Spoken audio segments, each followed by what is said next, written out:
नमस्कार। मेरा नाम है अजय कुमार और आप देख रहे हैं मेरा YouTube चैनल अजय हिंदुस्तानी। मेरा एक प्रश्न है आपसे, कमेंट कर कृपया उसका उत्तर दें। आपकी नज़र में भारत में राजनीति का सबसे बड़ा जादूगर कौन है, या फिर यूं कहें कि राजनीति का सबसे बड़ा बाजीगर क्यों है? कमेंट करके मुझे बताएं। तो वीडियो आगे बढ़ाने से पहले चैनल को सब्सक्राइब कर लें, बेल आइकन दबाएं और वीडियो को ज़्यादा से ज़्यादा लाइक और शेयर करें। अभी हाल ही में झारखंड में विधानसभा के चुनाव संपन्न हुए हैं। झारखंड के विधानसभा के चुनावों में झारखंड मुक्ति मोर्चा, जो हेमंत सोरेन की पार्टी है, जो वहां के मुख्यमंत्री हैं, उनकी पार्टी दोबारा सत्ता में आई है। झारखंड के इतिहास में पहली बार हुआ है कि कोई पार्टी सत्ता में रहते हुए चुनाव लड़ी और उसने जीत हासिल की और दोबारा सरकार बनाई है। नहीं तो हर 5 साल के बाद झारखंड में सरकार बदल जाती थी। सरकार दोबारा आने के पीछे कारण यह है कि झारखंड मुक्ति मोर्चा सरकार, या यूं कहें कि हेमंत सोरेन सरकार की एक बड़ी योजना जो थी, उसने बहुत ही सहयोग करा है उनका सरकार को दोबारा बनवाने में, और वो योजना बहुत ही कामयाब रही थी उनकी। वो योजना थी लाडली मैया योजना। लाडली मैया योजना के तहत झारखंड की जो 18 साल से ज़्यादा वाली जो महिलाएं हैं, उनके अकाउंट में सरकार हर महीने एक निश्चित राशि जमा कराती है। उसका फायदा हेमंत सोरेन सरकार को यह हुआ कि झारखंड की आधी आबादी ने खुल के हेमंत सोरेन को वोट दिया है और दोबारा हेमंत सोरेन की सरकार बनाई है। हेमंत सोरेन जानते थे कि आधी आबादी पर निशाना साधेंगे तो उनको कामयाबी मिलेगी या उनकी सरकार दोबारा बन सकती है, और उनको कामयाबी मिली। हालांकि पूरे देश में लाडली बहना योजना या लाडली मैया योजना बहुत ही कामयाब और कारगर साबित हुई है सारी राजनीतिक पार्टियों को, जिसने भी अपने राज्यों में चलाई है।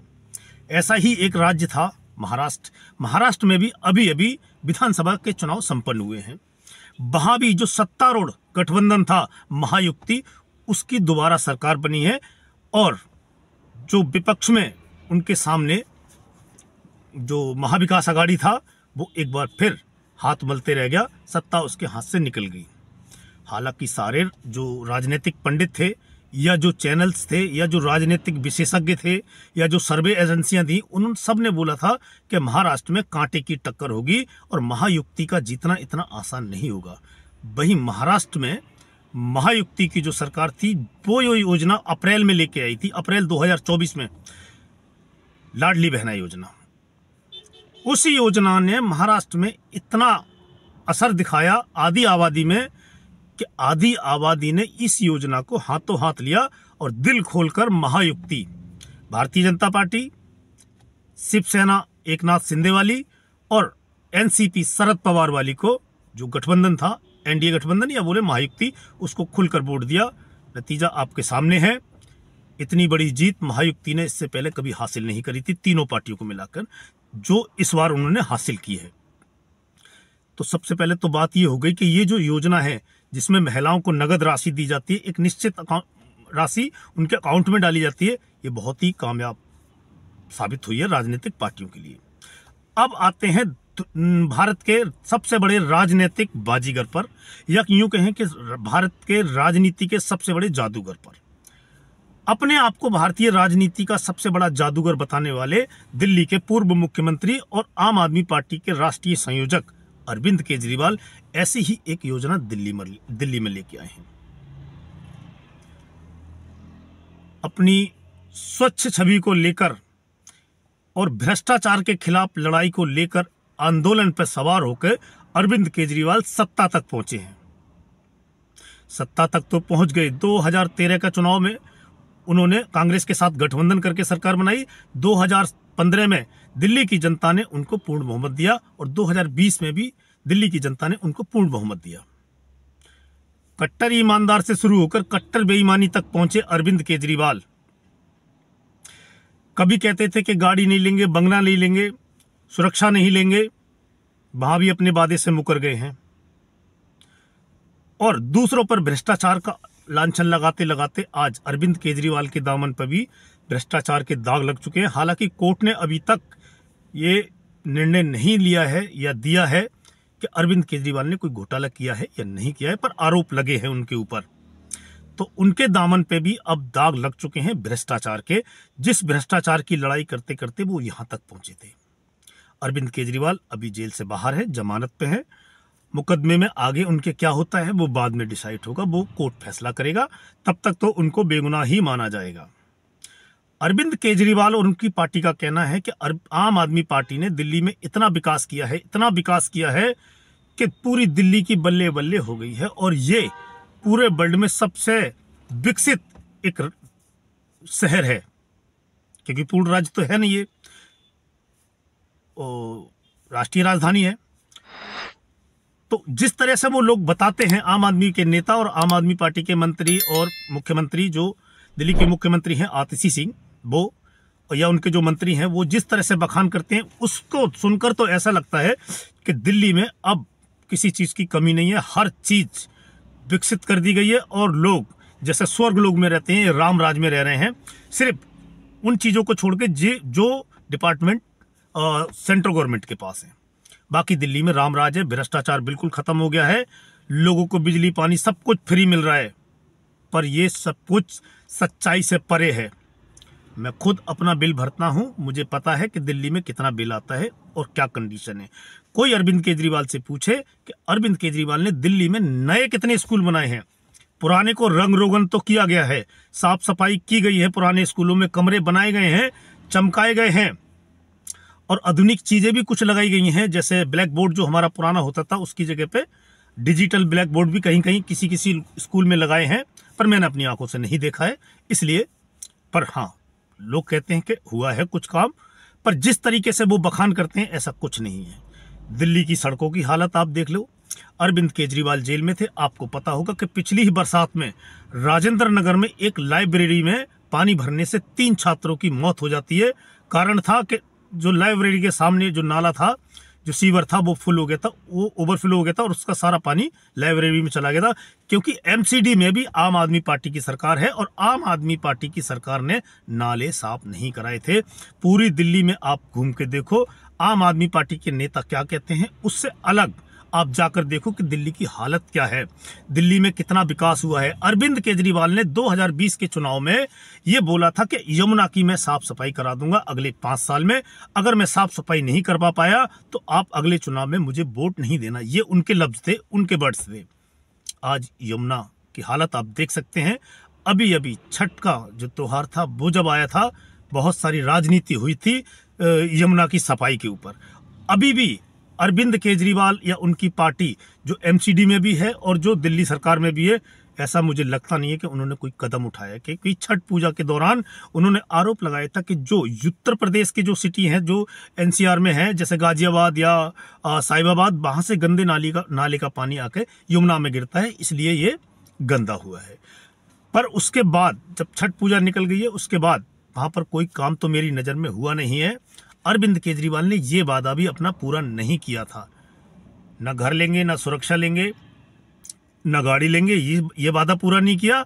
न यमुना की साफ सफाई का वादा पूरा किया, न दिल्ली को पेरिस बनाने का जो वादा था न वो पूरा किया। पूरे दिल्ली में रोडों की हालत खराब हो गए थे। वो तो इलेक्शन मोड में जब इलेक्शन करीब आया है और लगा है कि अब इलेक्शन में जाना होगा, तब जाकर जो दिल्ली की सड़कें हैं वो रिपेयर की गई हैं और थोड़ी बहुत सफाई व्यवस्था की गई है। पर उन जितना काम अरविंद केजरीवाल ने जेल से निकलने के बाद इस पे सब पे करवाया है, या उनकी पार्टी ने, या जो दिल्ली की मुख्यमंत्री हैं आतिशी सिंह, उससे ज्यादा पैसा तो उन्होंने विज्ञापन पर खर्च किया है। जो दिल्ली में रहते हैं, जो लोग वो देखते हैं, उनको पता है कि विज्ञापन पर कितना पैसा दिल्ली सरकार ने खत्म किया है। दिल्ली में जितना काम किया है उससे ज्यादा विज्ञापन पे लगाया गया है पैसा। अब बात करते हैं जो वो योजना लेके आए हैं। अगर दिल्ली में अरविंद केजरीवाल ने इतना ही काम किया है तो वो ऑटो वाले के घर जाते हैं, कभी ऑटो वालों के लिए नई नई योजनाएं लेके आते हैं कि उनको साल में 2 बार यूनिफॉर्म के 2500 रुपए उनको 2 बार दिए जाएंगे और उनका 10 लाख का मेडिकल इंश्योरेंस किया जाएगा। उनके बच्चों की जो ट्यूशन की फीस जो होती है, या जो वो किसी एग्जाम की तैयारी कर रहे हैं तो उसकी जो फीस होती है उसका दिल्ली सरकार उसका भुगतान करेगी। या फिर महिलाओं के लिए जो योजना लेके आए हैं उसमें उन्होंने वादा किया है, उनके ही लफ्ज आपको बता रहा हूं, उनके ही लफ्जों में, कि आज मैं ये घोषणा करता हूं कि आज दिल्ली की महिलाओं के अकाउंट में 1-1 हजार रुपए आएंगे, कल से इसका रजिस्ट्रेशन शुरू होगा। साथ में उन्होंने ये भी जोड़ दिया कि अभी इलेक्शन आने वाला है, इलेक्शन से पहले किसी को कुछ नहीं मिलेगा। कल से रजिस्ट्रेशन शुरू होगा, आपके घर लोग आएंगे, आपका कार्ड बना के देंगे, और दिल्ली में जैसे ही हमारी सरकार बनेगी, ये 1,000 रुपए की जो योजना है उसको हम 2,100 रुपए कर देंगे। मतलब योजना लागू नहीं हुई, किसी को पैसे नहीं गए और उसका एक्सटेंशन कर दिया गया। मतलब 1,000 रुपए की घोषणा करने आए थे कि हम आपको 1,000 रुपए देंगे। जो 18 साल से ऊपर की जो महिलाएं हैं और जो पात्र हैं, जो सरकारी सर्विस नहीं करती हैं या जो इनकम टैक्स नहीं भरती हैं और जो पात्र हैं, किसी सरकारी सुविधा का फायदा जो नहीं ले रही हैं, उनके अकाउंट में 1,000 रुपया हम जमा करेंगे। लगे हाथ उन्होंने ये भी बोल दिया कि अभी नहीं मिलेगा आपको, इलेक्शन के बाद मिलेगा, और इलेक्शन में जब हमारी सरकार बनेगी तब आपको 2,100 रुपये मिलेगा। दिया कुछ नहीं, घोषणा कर दी और ये भी बता दिया कि आपको वोट हमें देना, अगर हमारी सरकार नहीं बनी तो आपको ये योजना का लाभ नहीं मिलेगा। मतलब मिला तो कुछ है ही नहीं। एक तो होता कि जैसे महाराष्ट्र में 5 महीने पहले उन्होंने पैसे डालने शुरू किए थे, या झारखंड में जो पहले से उन्होंने पैसे डालने शुरू किए थे, वहां पर तो उनको वोट मिला। अरविंद केजरीवाल ने तो ये सिर्फ घोषणा की है। अच्छा, पंजाब में भी अरविंद केजरीवाल ने ऐसी ही एक घोषणा की थी पंजाब चुनाव के समय। आप पता करके देखें, पंजाब में आपके रिश्तेदार, आपके दोस्त कोई रहते हो और किसी महिला को पैसे आते हो, तो आप पता करके देखना कि कितनी महिलाओं को ये पैसे मिल रहे हैं। आम आदमी पार्टी की जो कार्यकर्ता हैं, जो महिलाएं या उनके घर के सदस्य जो भी कार्यकर्ता हैं, उनको मिल रहे हो तो पता नहीं। आम पब्लिक की बात कर रहा हूं, जो खुद को आम आदमी बोलते हैं, वो आम आदमी को कितना फायदा पहुंचा रहे हैं, ये मैं पूछ रहा हूं। आपके दोस्त, आपके रिश्तेदार पंजाब में रहते हो, उनसे पता करना कि कितने पैसे उनको मिल रहे हैं। दिल्ली में वो घोषणा करके वोट लेना चाहते हैं। अगर फ्री के ऐसे वादे करने से अगर सरकार बन रही होती तो राहुल गांधी ने तो बहुत बहुत बड़ी बातें की थी, तो राहुल गांधी को तो आज भारत का प्रधानमंत्री होना चाहिए था। कांग्रेस पार्टी ने लोकसभा जो चुनाव थे भारत के, उसमें बहुत बड़ी बड़ी घोषणाएं की थी, 8,500 रुपये महीने आपको दिए जाएंगे। इस हिसाब से देखा जाए तो राहुल गांधी तो अभी भारत के प्रधानमंत्री होने चाहिए थे। ऐसा नहीं होता है। अरविंद केजरीवाल अपने चुनावी राजनीतिक जीवन के सबसे बुरे दौर में है। मैंने आपको पिछले वीडियो में भी बताया था कि दिल्ली में कुछ भी हो सकता है। कांटे का मुकाबला है, टक्कर का मुकाबला है। बीजेपी के पास सिर्फ चेहरा नहीं है, यही केजरीवाल को और आम आदमी पार्टी को एडवांटेज है। यही उनकी जीत है कि भारतीय जनता पार्टी के पास कोई मुख्यमंत्री का चेहरा नहीं है। दूसरी तरफ कांग्रेस पार्टी है। कांग्रेस पार्टी मरणासन अवस्था में है दिल्ली में, और उसका संगठन, हालांकि उन्होंने अपने उम्मीदवारों के कुछ नामों की घोषणा की है। देखते हैं कि आम आदमी पार्टी के जो चुनाव प्रचार है उसको कांग्रेस पार्टी कैसे टक्कर देती है। हालांकि कुछ दिन पहले उन्होंने पदयात्रा निकाली थी अरविंद केजरीवाल की ही तरह, और मुझे लग रहा था कि दिल्ली में कांग्रेस पार्टी इस बार कुछ जोर लगाएगी। मुझे ये देख के बड़ी हैरानी होती है कि दिल्ली में राहुल गांधी और प्रियंका गांधी ये अभी तक कहीं नजर नहीं आ रहे हैं।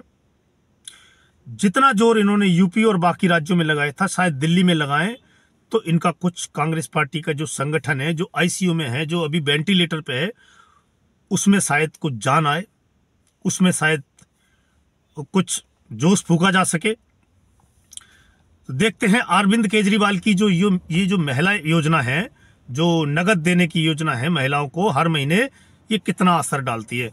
और देखना यह भी होगा कि अभी बीजेपी ने कुछ भी घोषणा नहीं की है, ना ही घोषणा पत्र किसी ने अभी बनाया है, ना कोई घोषणा की है।